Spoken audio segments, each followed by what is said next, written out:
Hello and welcome to some more Star Citizen. We've had loads of information on plans for PvP, player versus player combat, and associated gameplay, physical inventories, and Theatres of War, that new game mode, from a Calling All Devs player versus player video. This is a summary of that content with a little bit more context. Some Star systems will have much more of a focus on PvP or PvE gameplay. Pyro, for example, the new star system that they're building, that's going to have many more PvP opportunities. Terra and the core UEE systems, they're going to be very safe. There are security forces and laws to help protect you. However, they don't want you to be 100% safe from PvP in any system. So there's always going to be the potential that if you really worked hard and it could be really costly to do, you could engage in PvP, though it might not be worth the risk. However, if you've got like a mission or a contract from someone to take out a high-ranking org leader, for example, then you have to weigh that risk and reward, and there might be some very clever players in the future trying to take out a target, but again, it might not be the best idea for them. In fact, it might be relatively stupid in most situations, and players that are trying to just sort of like grief or pad ram or anything like that, they're not going to have a great time, those players. There's going to be quite aggressive restrictions on what they can actually do, and there's going to be some very harsh penalties. Stanton is a reasonably secure system, but will also have areas that are more focused for PvP, being hotspots that involve typically more illegal activity or places where there are no comm array coverage. It's sort of like a mixed system in that regards, where it's a bit of PvP, it's a bit of PvE. It's one of the reasons they chose the Stanton system as the first system they had in game.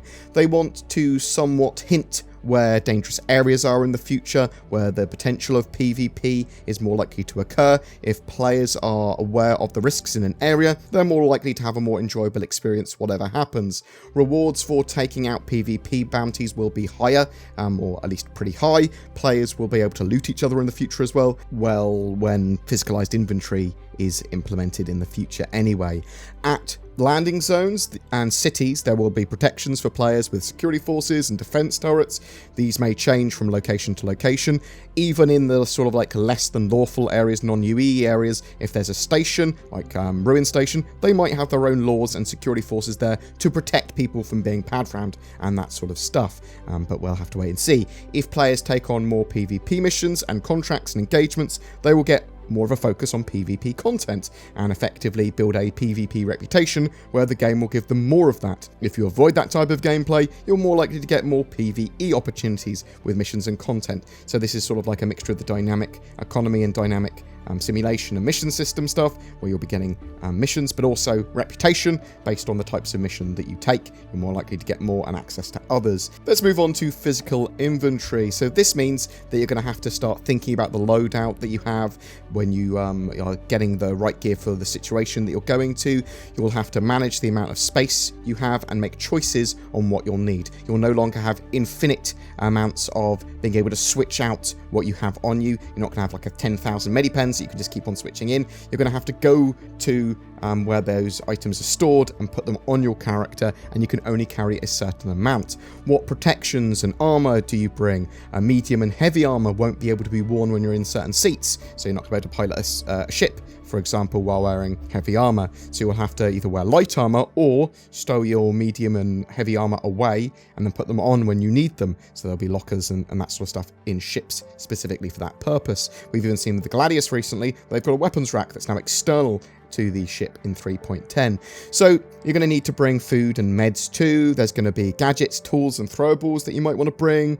They want some encounters to be broken down into the sort of preparation, combat, and then aftermath looting post-combat phase. Interestingly as well, they talk about the sort of like preparation phase with using scopes and binoculars to scout out enemy NPCs and positions, and then tag them and map them, and then you can sort of like plan where you assault a particular facility or outpost, or how you approach a particular mission. Your character's equipment and condition or player status and environment are all going to have a huge effect on combat, as will getting the drop on another player or players. They are building out new external inventory systems currently. So this is the more grid-based inventory system, and sort of like has slots where particular items can fit in, but also you have like backpack areas where you can put a load of different items. Again, it's only going to be able to store a reasonable amount of space, something that backpack would be able to store. You're not going to be able to jam all your weapons into it or anything. You have to make choices about what you bring with you, what you loot,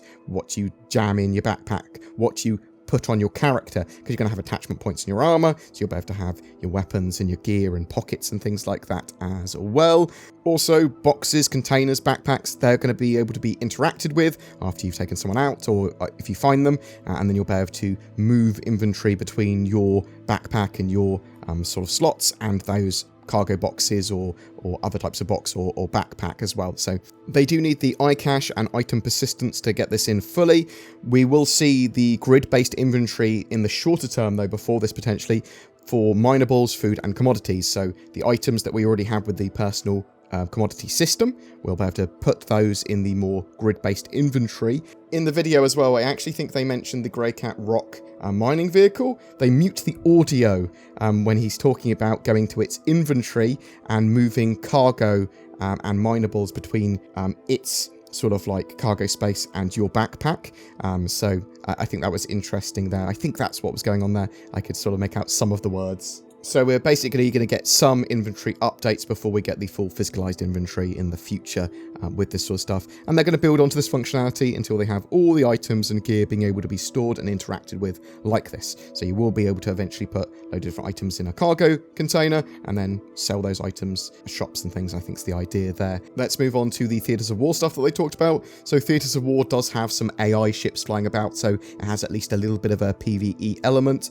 They are working on Theatres of War and updating it, and they have been since CitizenCon. They've had 2 EVOCATI tests since CitizenCon, and performance has been an issue during those tests, so they've been optimizing it a lot. Those updates will help with the PU as well for performance. Server performance issues aren't really a problem for Theatres of War, though they did have some issues with lots of players trying to play Theatres of War and the matchmaker at the same time. The sort of like back end of the matchmaking system didn't had some issues. They've got some really good data and metric systems which tracks sort of everything, and they can look through all this data to actually make actionable, detailed plans about what they balance, what they work on performance. And they could see like a chair got 2 kills, a fire extinguisher somehow killed someone when they were doing those play tests. But they can really analyze and act on those metrics. Cloud Imperium have been playing lots of internal tests for Theatres of War as well. There are dramatic differences that will be in the next EVOCATI playtest,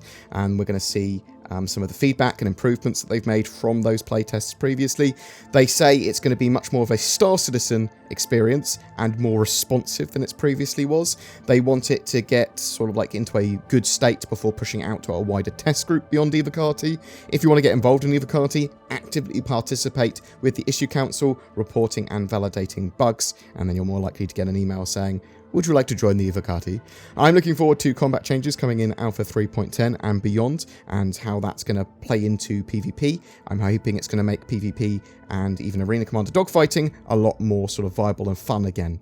And the general Star Citizen experience, I'm hoping gets a big sort of boost out of those changes they've got. But what do you think? Are you a PvP or PvE player, or sort of a bit of both? Take it as it comes.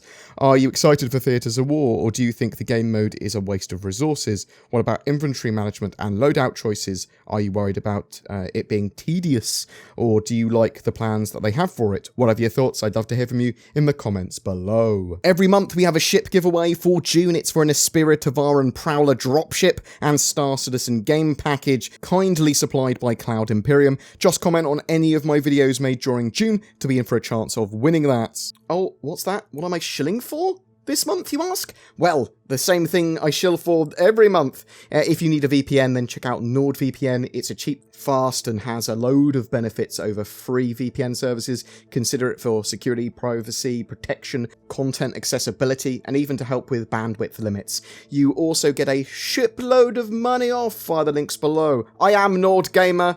I was going to go with BoredVPN, but that didn't sound right. BoredGamer sounds perfect for my shillingness. Also, if you're looking for a gaming PC or a gaming PC upgrade, instead consider Shadow. It's a subscription-based service that starts around $11 or £12 or some euros, and that streams a Windows 10 system to your device, be it another PC, laptop, phone, or TV using the powers of the internet, and there's a wide range of hardware to meet your needs. It means you don't have to maintain your own rig, so if you dream of 4K gaming and you don't want to break the bank, it's an option. All their services are very suitable for Star Citizen, but there may be a waiting list based on what country and state you are in.